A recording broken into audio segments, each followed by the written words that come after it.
Hello friends, જય શ્રી કૃષ્ણ, જય દ્વારકાધીશ। તો જો આજે તો સવારમાં મેં ઉઠીને મૂકી દીધી ચા, અને ચા મૂકીને ફટાફટી મેથીની ભાજી લઈ લીધી, કેમ કે આજે આપણે બનાવવાના હતા મેથીના પરોઠા। તો પહેલાં ભાજીને ફોલીને પછી તેને 2-3 પાણીથી ધોઈ નાખી, કેમ કે આમાં છે ને ધૂળ બહુ હોય।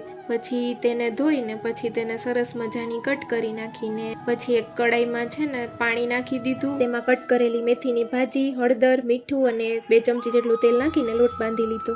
અને મમ્મી અહીંયા કરે છે દીવા, ત્યાર પછી એણે દીવા કરી લીધા તો એમના માટે પરોઠા બનાવી નાખ્યા, અને આ છે એમની ચા, તો એમને પણ નાસ્તો કરવા માટે આપી દીધો ને ત્યાર પછી મેં મારા માટે પણ પરોઠો બનાવી નાખ્યો। ને જો કેટલો સરસ સોફ્ટ બન્યો છે એકદમ, આ મજા આવે સવારમાં ખાવાની શિયાળામાં। ત્યાર પછી બપોરે જો સૂકી ભાજી બનાવી હતી, તો સૂકી ભાજીને મેં કીધું થોડાક ભૂંગળા તળી નાખું, તો ભૂંગળા તળી લીધા ને ત્યાર પછી મેં ને મમ્મીએ પહેલાં ખાઈ લીધા ભૂંગળા બટેટા। મગનું શાક મને ઓછું ભાવે તો મેં ભૂંગળા બટેટા બનાવી લીધા।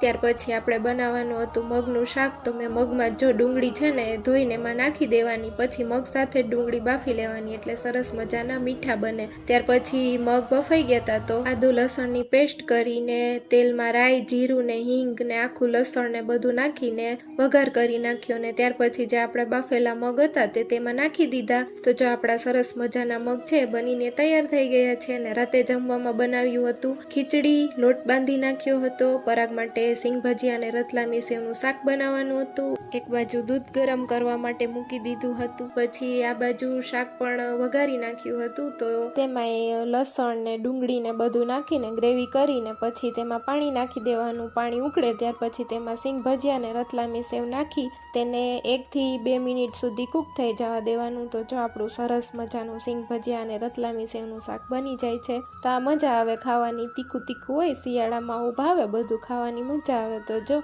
આપણું શાક પણ બનીને થઈ ગયું છે તૈયાર। તો હવે આપણે શેકી લેશું પાપડ, કેમ કે પરાગને રોજ પાપડ અથવા વેફર એને કંઈક જોઈએ જ રાતે। પછી મેં બનાવી નાખી રોટલી ને જમવા બેસી ગયા। વિડીયો ગમ્યો હોય તો લાઈક કરજો, ને મોર મિની વ્લોગ્સ જોવા માટે ચેનલને કરી દેજો સબસ્ક્રાઈબ।